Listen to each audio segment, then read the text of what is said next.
45. Hmm.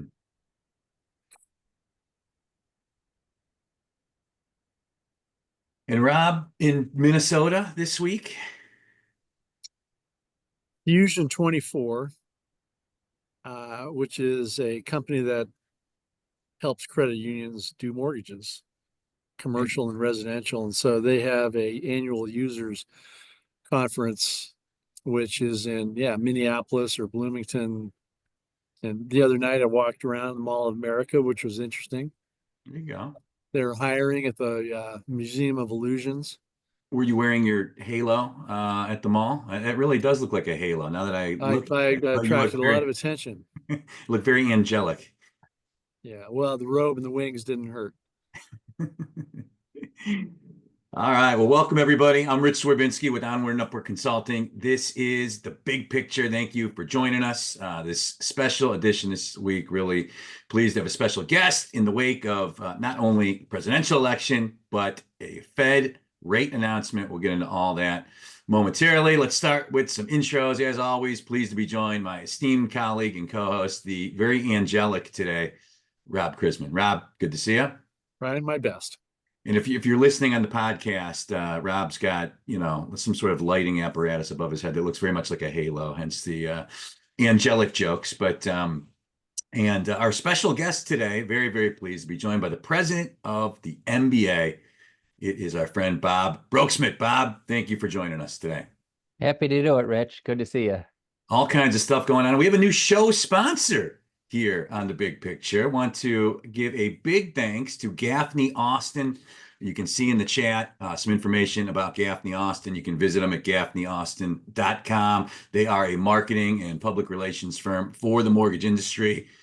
Firms that are interested in communication strategies, outreach tools, interactive messaging, ways to kind of support or garner media coverage. Visit them at gaffneyaustin.com and really, really pleased to have them on as a show sponsor. So there we go. Yes, thank you very much. And Rob, I mean, so many places we could go here. Obviously, the Fed just cut by 25 basis points, unanimous move.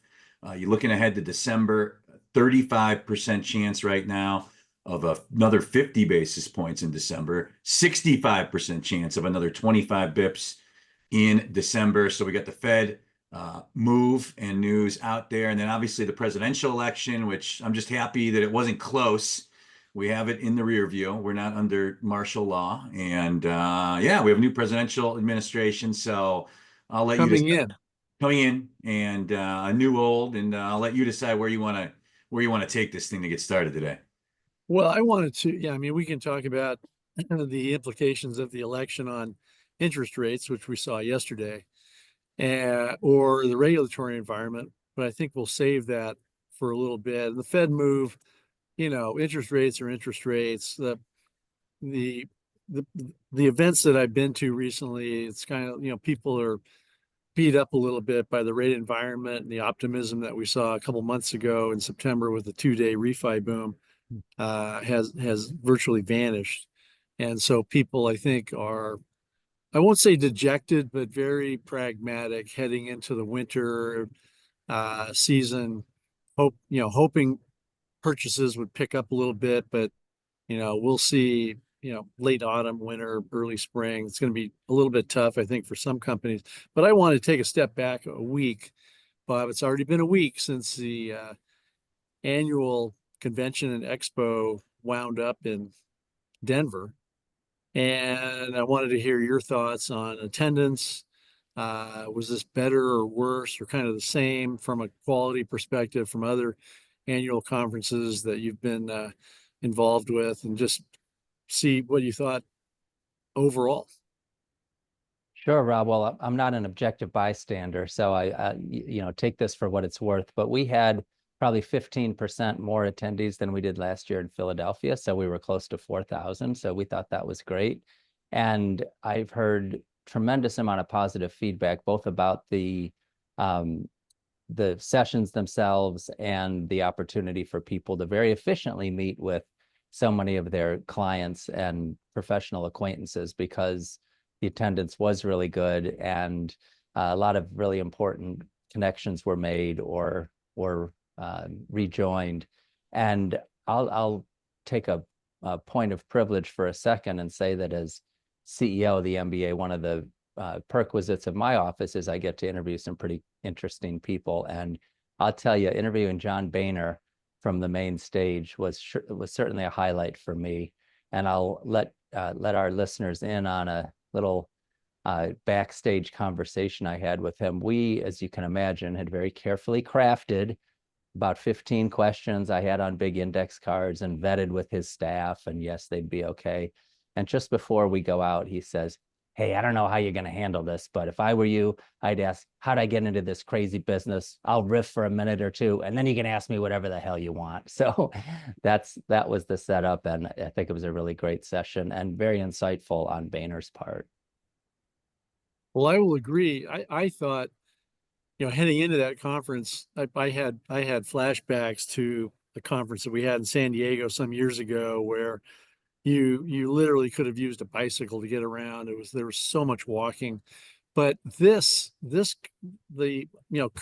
to the team at the MBA, especially Marcia, who put this on, because I thought the conference center, even though it was 2.2 million square feet, I thought having the registration desk up like right by the front door, Yeah. and the exhibition hall right above that, and then the meeting rooms behind that, I thought it was very well laid out and very efficient and made for not a lot of travel time if you didn't want it. So hats off to that. What is John Boehner doing now exactly? And tell us why you picked him to address an MBA conference.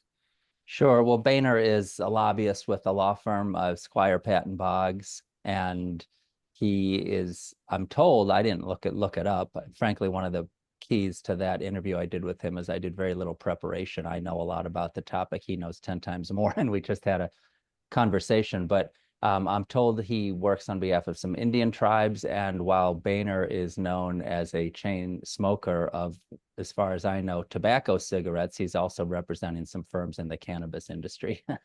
So, but in terms of speaker selection, what we find, and he certainly fit the bill, is that if you get someone who has been in the seat and been through some of the same cross currents that are going through the Republican Party and the Congress writ large, but he's no longer in the seat, you get a much more frank perspective. So that's why you'll often see recent former or past chairs or past heads of things, because they'll tell it to you the way they really think it, as opposed to couching it in Washington gobbledygook.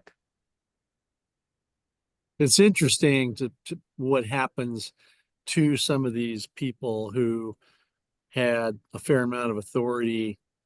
Not, I mean, we're going to talk about the election, I'm sure, but at some point, Kamala Harris will be in that position. Does she go the way of Dan Quayle or John Boehner or Newt Gingrich or Walter Mon? It's interesting to see where they go from here. So congratulations on John and having a good session there. But yeah, as Rich mentioned, we just had an election, so I've heard. The results came out, seemed fairly straightforward. And you and I kind of travel in some of the same circles, and you've talked about potential fallout or potential ramifications of each candidate leading up to the election. Any surprises from your perspective the other night? Well, let me start with a dinner I had with the founder and chairman of Real Clear Politics precisely 2 weeks before the election on a Tuesday. He showed two charts, and I knew when I left that dinner that the election was over. One is that every election since 1948, the issue identified as the top issue, so let's say there's 8 issues people care about, the one that gets the highest percentage is the top issue, which of course this time is the economy. And then the question is, which party would be better able to help with that problem? And while Trump's lead over Harris vacillated some, it was always at least 5 points, right? In how you would handle the economy. The person who scores the best on the issue that's the number one issue in that election wins every single time. And that held here, obviously. The second one is that they survey people and say, which party are you a member of? And if you're not a member of a party, which way do you lean? Do you lean left or do you lean right? And so they take all the registered Republicans plus right-leaning independents, and then compare that to the Democratic Party members and left-leaning independents, and the delta between the two. So that was a Republican plus 2 weeks before the election. So I don't know if it was 51-49 or whatever the spread was. You then look at the difference in the popular vote. This dates back to 1980, every election. And the difference between the party affiliation and the popular vote is usually within 1 percentage point. In other words, if it's R plus 2, that means the Republicans are going to win the popular vote by about 2 points, give or take a point. Guess what just happened? They won by 2 points, and that was the spread. It's extraordinary, the correlation. So I was not surprised. It's a long answer to a short question. Was not surprised that Trump won, and certainly not surprised that the Republicans took the Senate. Sherrod Brown has persistently been able to win in a what was once purple and now red Ohio, but he's never been on the ballot the same year as Donald Trump. He could not withstand that this time. And similarly in Montana, Tester, Trump was going to win Montana. I didn't look at the final results, but by 40 points or something. And it's really, really hard to find enough ticket splitters to be returned to Congress. And that's all they needed. And we'll see where the Pennsylvania race goes. McCormick is up, but there's still some votes from Philadelphia to count. So I sort of think McCormick will take that to give it a 53 edge in the Senate, but others think that Casey will hang on and it'll be 52. The House, okay, I'm finally getting around to your question. The thing that surprised me is that even in states like New York and California, where the Democratic candidate typically runs up the score, the margins were tighter. Why does that matter?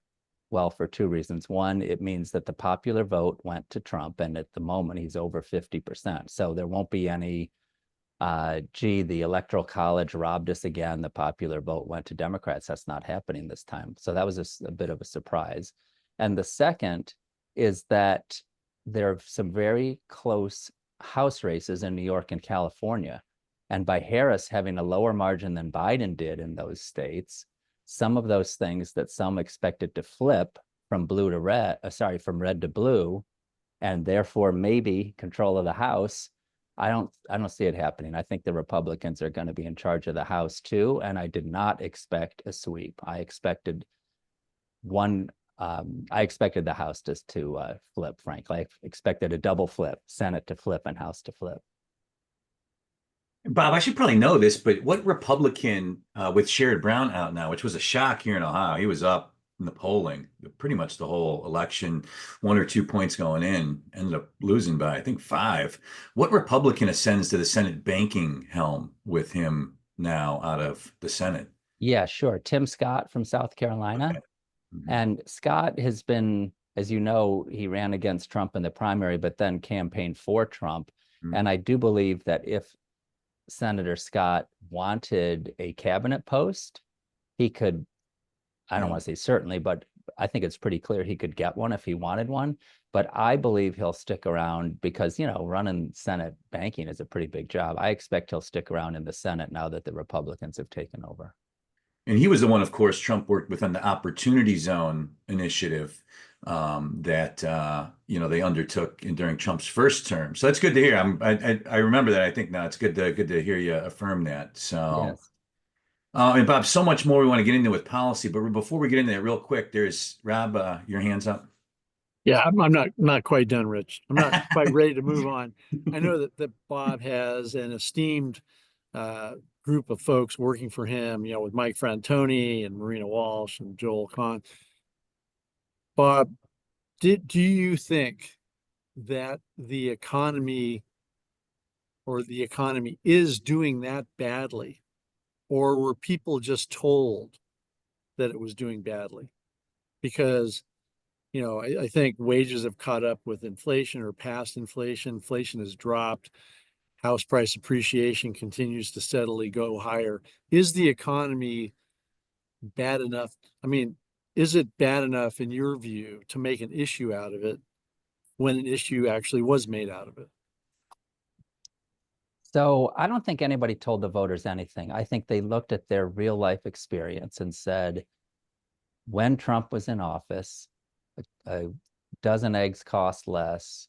My 3% merit increase outpaced inflation. So I was actually gaining ground in real spending power. And the Biden administration did not take into account properly, in my view, how you cannot recover quickly from a year of 9% inflation. Everybody says, oh, gee, it's getting back down toward 2. Well, that's 2 on top of 9. It's not 9 minus 2, it's 9 plus 2. And so, yes, in the past year, wage growth has outpaced inflation, but cumulatively over his term, and you take it back to the Reagan question, are you better off than you were 4 years ago? And a very significant number of Americans said, no, I'm not. And I don't agree with everything Trump does, but boy, I felt better economically back then. And I had not an argument, but a conversation with my wife about this. And she said, Americans have amnesia when it comes to Trump. And I said, no, they don't have amnesia. They have a selective memory. And they remember the economic stuff being better. And they forget some of the, what would you say, some of the unorthodox approaches that he had to things. Good answer. Thank you. Bob, before we delve more into housing policy questions, issues, you've been in my LinkedIn feed a lot. You got a lot of stuff going on out there. Of course, I saw just today, I think you made some comments on the FICO price increase. We've, of course, got the trigger leads ban, that bill that appears close to the finish line.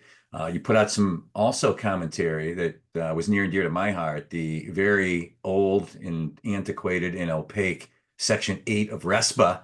So if you could just give us updates on those things and where MBA is at with those initiatives, it would be awesome if you could. Sure.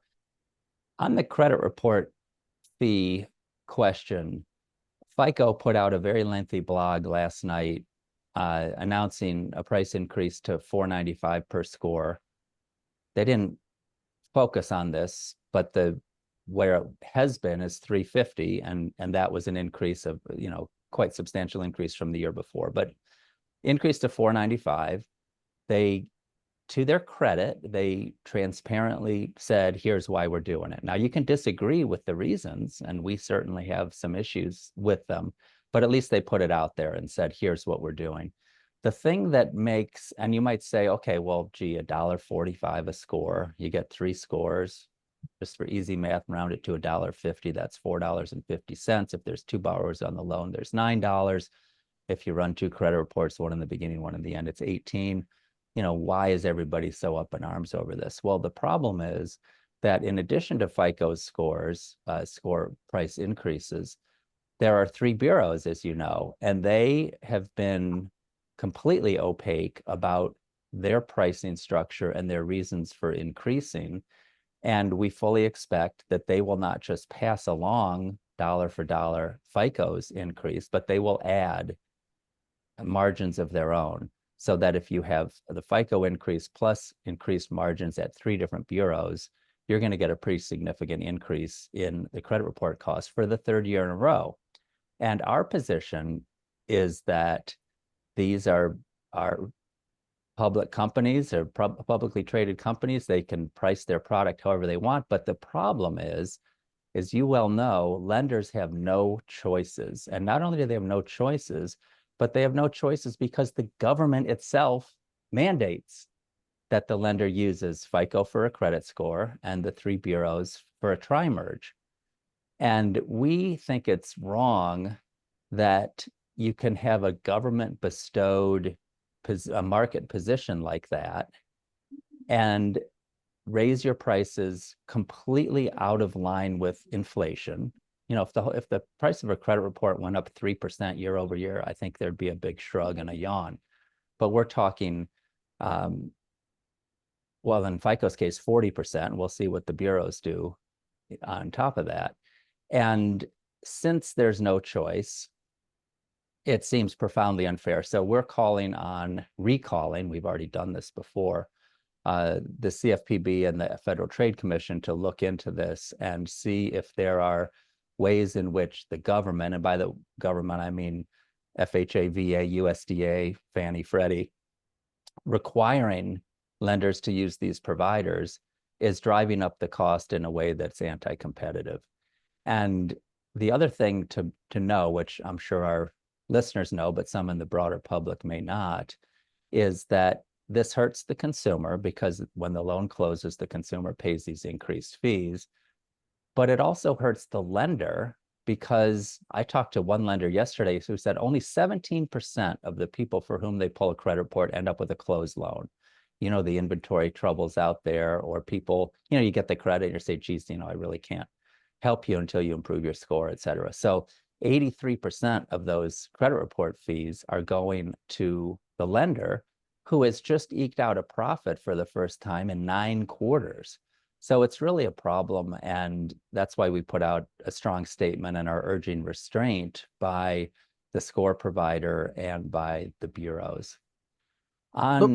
So Bob, sorry, go ahead. along those lines, I Yeah. have written about lenders who will charge for credit up front rather than on the tail end to help defray some of that cost. Have you heard any lenders who are definitely charging borrowers or potential borrowers up front to mitigate that? Or is it just kind of out there? That's an option. You have to be careful on precisely when you charge so that you don't run afoul of TRID. But yes, that's out there. I don't think it's the norm, but it's out there. And the other way that lenders just can't absorb this when the margins are negative or very low, they can't absorb it. So if they don't charge the borrower up front, it just goes into their overall overhead, which has to be included in their margins, right? So consumers end up paying, and you'll see that some of the justification for the increase is, well, it's an extremely small percentage of overall closing costs. Okay, if I go to the grocery store and I pick up a bag of chips and the price goes up 40%, it doesn't make me feel any better that my bag of chips was only 3% of my total grocery bill. It's not a legitimate argument in my view. And when this has happened 3 years in a row, in a circumstance when lenders are suffering, affordable home ownership is becoming increasingly out of reach, and market participants are using their oligopolistic standing to pass along these increased costs, I think it's just wrong, and we're going to shout it from the mountaintops. The trigger lead bill, Bob? Yes. Abusive trigger lead. Abusive trigger lead bill? Yes. This has been our top legislative priority this year. And while it may seem like nothing happens in Washington in the last few months leading up to an election, there's actually a lot going on, because there is a must-pass bill during the lame duck, meaning between now and January 20th, but typically before December 31st. That's called the National Defense Authorization Act. And I don't think ever in our history, even in the most polarized times, have the parties not come together and passed this bill. So it's extremely hard to get an individual bill passed in the Congress because of the floor time it takes and all the competing priorities. So the idea is, once you've done what we've done and gotten the House and Senate to agree on language on a bill to curb abusive trigger leads, and you have to find a moving vehicle to get it passed. So we're grateful to have worked with some key senators to get it attached to the National Defense Authorization Act and in what's called a manager's amendment. So when the Senate considers it, it will be in there. We are working with our friends on the Hill to make sure that the same thing happens in the House. We're working with Chairman McHenry of the House Financial Services Committee and Ranking Member Waters. We are optimistic that it will remain in the bill through the House side of the consideration and be signed into law before the end of the year. We never spike the football until the ink is dry, but we're very optimistic. And then lastly, RESPA, which you put out Yes. some commentary on. Yes, we put out an extensive paper on this. The occasion is the 50th anniversary of RESPA. So I guess, what is that, 1974? Mhm. And I don't know, I date myself when I use this metaphor, but some people still understand it. CFPB Director Cordray back in the day basically said he couldn't imagine a compliant way to structure a marketing services agreement. And I liken that to Ralph Nader calling the Corvair unsafe at any speed. So if you have a regime that contemplates a joint venture or some kind of an arrangement with, say, a lender and a realtor, or a lender and a builder, or a lender and a title company, and RESPA Section 8 tells you how to do that in a compliant way, and then you have the chief regulator of the Bureau saying, I can't picture a compliant marketing services agreement, seems like you need a new RESPA Section 8. So for that and other reasons, we are calling on the Bureau to take another crack at RESPA. We think it is completely opaque. We don't think that it is, well, 50 years old. We think it needs modernizing, and we think it needs to be written in such a way that consumers can benefit from these arrangements without lenders fearing that they'll be looking over their shoulder, and particularly when perhaps a certain administration, like let's just say maybe you got a wink and a nod from the Bureau during the first Trump term, and then the same agency comes in the second term and says, wait a minute, I got a whole bunch of questions about this arrangement. Yeah, businesses need certainty so that they can offer consumers choices and pass along better pricing, and to have it very clear to the consumer that they can opt out, right? They can say, yeah, I'm glad that it would be a simpler process with your affiliated title person, but I used this other guy last time and I liked him, and I'm going to do that. That's absolutely fine. But the rules of the road need to be clarified in a really real way, and we don't really see how to do that without rewriting RESPA. So Bob, in a situation like that, when the CFPB is involved and residential lenders everywhere through the MBA, do you envision the CFPB kind of doing it on their own, or have you given the CFPB points to improve upon or rewrite? Sure. No, we're always there for helpful feedback. So we'll say, here's the problem with how it's written today. Here's how we would suggest it be changed. And then, of course, the drafting is up to the Bureau. But one of the hallmarks, I hope, of the MBA during my tenure, and probably long before, is that we don't just kvetch and say, hey, something's messed up. We say, here's the problem. Here's what we think is important to you as the administration or whoever we're appealing to. And here's a way to get there that lenders could actually implement and help consumers, as opposed to just saying, this is all screwed up and I wish you'd fix it. Wouldn't it be nice if kids everywhere had that outlook too, instead of complaining about something to their parents and then expecting their parents to figure it out? Complain about something and then give their parents a potential solution. Yeah, well, To at least we can give them some grace and say they have adolescent brains that aren't quite as fully developed. For grown-ups, I don't know what our excuse is. So Yeah, I don't know if Rich told you that half our audience is typically from the CFPB, but don't worry about Bob, you took over as MBA president and CEO in August of 2018. Couple years left in Trump's first term. I guess just any, thoughts on just your dealings with his administration. It was Calabria and Carson and Mnuchin was the crew, right? yes, Mhm. Kathy Franinger. Kraninger, yes, Took at the over Bureau. for Mulvaney, I think was the first appointee Yeah. at the CFPB, who famously called the CFPB a sick, sad joke at one point, and then was appointed as the director. But just your thoughts on, I guess working with the administration, things that might be easier, more difficult, maybe some things that wouldn't need Congress, and could be done for housing through executive order shortly into the new year. Sure. Well, as it relates to FHFA, no matter who the head is, because of the recent Supreme Court decision that said that the structure of the Bureau was unconstitutional when the director, it was a single director and could only be removed by the president for cause, and that the way to make it constitutional was to have the director serve at the pleasure of the president. That eliminates any pretense that it's an independent bureau. This is the same with the CFPB. They were different court cases, but same result. And so when they were both set up, you'll remember that the director has a 5-year term. Why is 5 years an interesting length? Because it, by definition, crosses over presidential terms, and it's meant to insulate it from some of the politics. Well, now that those directors serve at the pleasure of the president, the bureaus can whipsaw, the CFPB and the FHFA can whipsaw starting January 20th as anytime the party in power in the White House changes.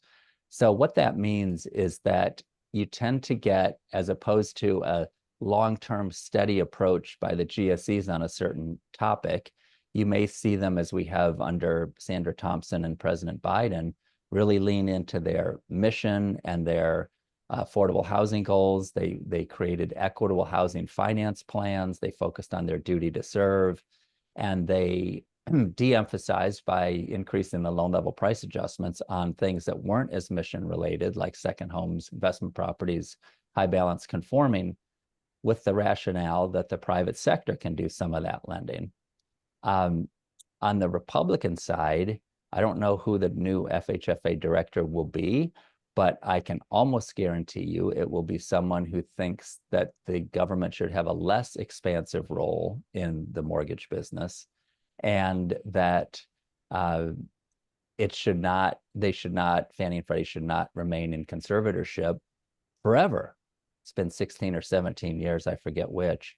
And they've been building capital now for several years. And while they're short of their goals, it's not crazy to think they could be brought out of conservatorship subject to a consent order that says, well, you're under a consent order until you hit your capital target or something like that. So we've been thinking about this for a long time at MBA. We have a board level task force assembled and working. It has been working for months to make sure that we pressure test our previous white paper on GSE reform. We consider things that can be done by FHFA as supervisor, which they'll continue to be, as opposed to only with their conservatorship powers. If there are anything that are practice today but not law, can we get a rule written to make sure they stay in place, like a level playing field for guarantee fees, for instance, regardless of volumes? And the other piece is that any discussion between FHFA and Treasury, which are the two key dance partners on any ultimate release, involves some kind of guarantee on the GSE securities. Because if the result is that Fannie and Freddie come out of conservatorship and their securities have no government guarantee, we think it could be extremely disruptive to the market, and that Fannie Freddie loans would be priced worse than private label security loans, which would be a terrible outcome, I think, for the country. Yeah, I agree, Bob. What in talking to my capital markets cronies, the thinking is that Fannie and Freddie rates would go up, 1 to 2%, without some measure put in place so that they don't. Getting back to the personnel, I know that there are certain positions that serve, quote, at the pleasure of the president, and others have fixed terms. I know that Rohit has a finite term. It's due up in a year or two. The same with Fed Chair Powell, Michael Barr. As the SEC head, I think has a date in the future. Assuming that Donald Trump is going to make changes right from the get-go, do you see his old crew coming back in, let's say, to the CFPB? Or do you think he'll mix it up a little bit? Well, yeah, I think, as I mentioned, Chopra has a 5-year term, but it's meaningless because he serves at the pleasure of the president, and he would not please the president on January 20th. So he'll be out day one. I have not spoken with Kathy Kraninger, but I'm sort of assuming she likes her private sector role and would not want to come back for another term, but I don't want to speak for her. And I think it's more plausible that you might have had others who were at the Bureau in deputy roles or roles like that who might like to come back and get a chance to run the thing. So that wouldn't surprise me at all. And as it relates to FHFA, I'm and I'm not making news. I'm quoting the news media and saying that Jonathan McKernan is a name we hear a lot. He's certainly uniquely qualified. He was on Senator Corker's staff during Corker-Warner. For any of you junkies on GSE reform, that was an effort with Mark Warner of Tennessee and Mark Warner of Virginia, Bob Corker of Tennessee in the Senate to broker a deal to bring them out of conservatorship. It didn't get across the finish line, but McKernan was involved in that. He's been at Treasury, he's been at FHFA, and he's currently an FDIC board member. And I presume would be interested, and I think would be the kind of person that the Trump administration would consider strongly. So wasn't John Warner married to Elizabeth Taylor?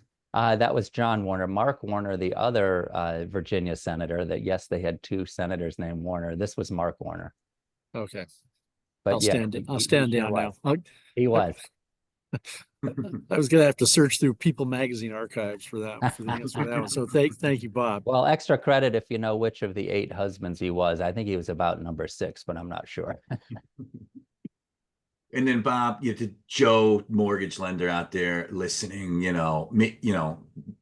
expecting maybe some regulatory relief. Not going to get an unwind of Dodd-Frank, obviously. But with Trump, in office and are going to be in office, and the House and the Senate both Republican now. Just any thoughts on what deregulation for the mortgage industry could look like in the next year or two? Sure. Well, you've heard me over the last year or so saying how lousy the Basel III capital requirements would be for the mortgage business, both in terms of risk weights on high loan to value loans on bank balance sheets, the treatment of servicing from a capital perspective, and the treatment of warehouse lending. All would be extremely damaging to our industry. And certainly Trump's election stops that in its tracks. We, along with others, had done a great job in pausing it. And you heard Michael Barr say a month ago or so that they would repropose it. It hasn't even been reproposed. Director Chopra, in addition to being at the Bureau, has a seat at the FDIC, and he's been blocking it over there. But it means it'll never see the light of day in anything like the form it was in when it was proposed. So that's a very positive outcome of this election. You'll also see when agencies have the discretion of whether to pursue. Of course, they'll be vigorous supervisors, as they should be, right? We want fair, vigorous supervision, but I think you'll see a much more constrained view of what is in their purview. The Bureau, using my Harvard friend Rohit Chopra's vocabulary, like to use dormant and latent authorities. Like, well, geez, don't you have enough express authorities? You got to go looking for dormant and latent ones. And you saw him getting his nose into everything. And I do not think you would see that in a second Trump CFPB. And when there's a jump ball in terms of some kind of supervisory or enforcement matter, I think the tip will more often go to industry than it has under the current administration. And then the home builders, Bob, so much talk about the home builders, the cost of regulation, permitting, just red tape that makes it nearly impossible for a home builder to build something in America under $450K. Seems like it's a bipartisan issue that should have support, but maybe your thoughts on what we could see in the home building realm in terms of relief early into the Trump term. Yeah, this will be very top of mind for us this year for a lot of reasons, not least of which is that our new chair is Laura Escobar from Lennar Mortgage, one of the biggest home builders, if not the biggest in the country. And she used some of her time during her acceptance speech in Denver at our annual convention to highlight some of those points about the enormous cost of government red tape, permitting, entitlement process, delays, it's not free to buy land and then let it sit there for a year before you can put a spade in the ground. So anyway, yes, that'll be very top of mind for us, housing supply. And one of the things that was gratifying about maybe a not that inspiring presidential campaign this year was that both sides talked about how important housing was, how housing affordability was a key issue they kept hearing again and again on the campaign trail, and how housing supply was at the root of it. So you heard Vice President Harris, along with her, what we would have considered a demand stoking and therefore not the best policy, $25,000 down payment assistance. She also had ideas about how to build more homes by using the tax code to incent builders to bring things online at prices that would be affordable at, let's say, I don't know, 80% or 100% of area median income, that place where it's so hard to find good quality housing. And using the tax code to do that, let's say somebody does the math and says, all right, well, I'm going to build 40 houses on this piece of property I own, but they're going to have to be priced at $495 for me to make an acceptable return. And if you could use the tax code to say, well, you could sell it for $375 and that's affordable at 100% of AMI, I think that might have been a pretty appealing way to use our tax code to attack a real pressing national problem. So I'm hoping that the Trump administration and this Congress would also be open to those sorts of solutions, because if it doesn't increase the supply, it does not get at the root problem. Of course, Rich, as you know, there's the Swerbinsky plan, which has been floated they're Ira chiming in, shortened to the SWERB plan, but yeah, where you would give a tax break to sellers of homes if they were selling them to first-time home buyers. Yeah, it's I'm proposing for about 7 years now, a 6-month window where non-institutional owners of investment properties waive the capital gains taxes if they sell to an owner occupant. What say you to that plan, Bob? What's wrong with institutional sellers as well, Rich? Well, I'm just trying to be realistic. Anything gets beat up and beat down before it gets put into law. So true. Well, in true Washington fashion, I'll answer by giving you another idea instead of directly answering your question.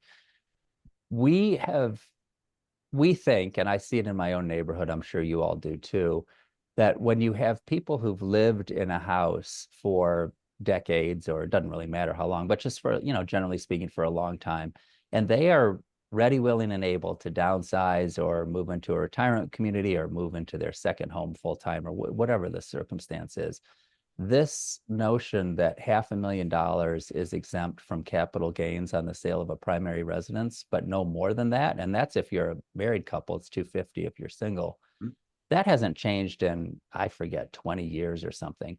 And doubling that to, let's say, $1 million, and then indexing it to inflation, I think would free up a lot of housing supply.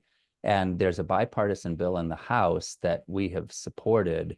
It's Jimmy Panetta in California, and I think Jimmy Gomez may be on the other side. Anyway, I forget exactly, but I know Panetta's involved.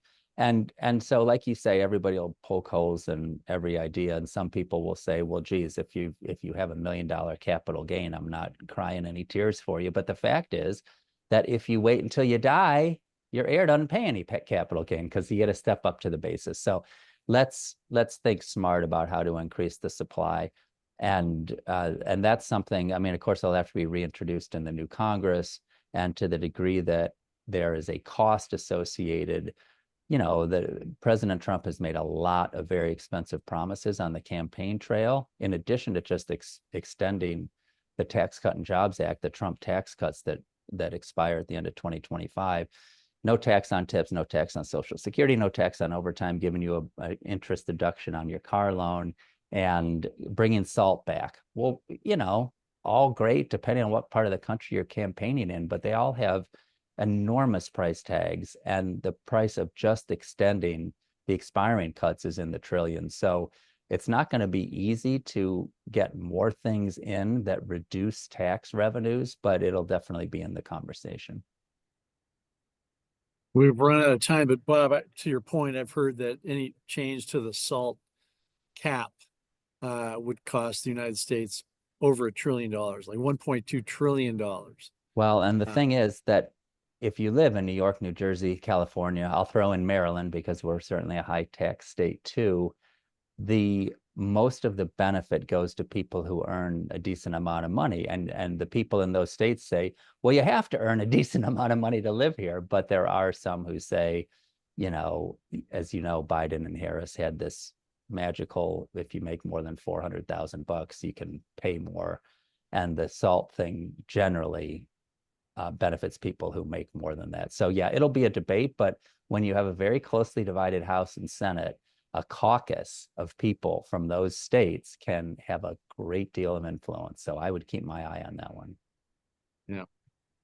Bob, I want to thank you so much for coming on the show today, sharing your insight with our listeners. This was fantastic. And yeah. And thank our sponsor as well, Rich. And to thank our sponsor, yes, Gaffney Austin, marketing and public relations firm for the mortgage industry. You can visit them at Gaffney with 2 F's, Austin.com. And if you need some help with communication strategies or strategic outreach, interactive messaging, they do that for a lot of firms in the mortgage industry. So thanks to Gaffney Austin, and thanks again, Bob.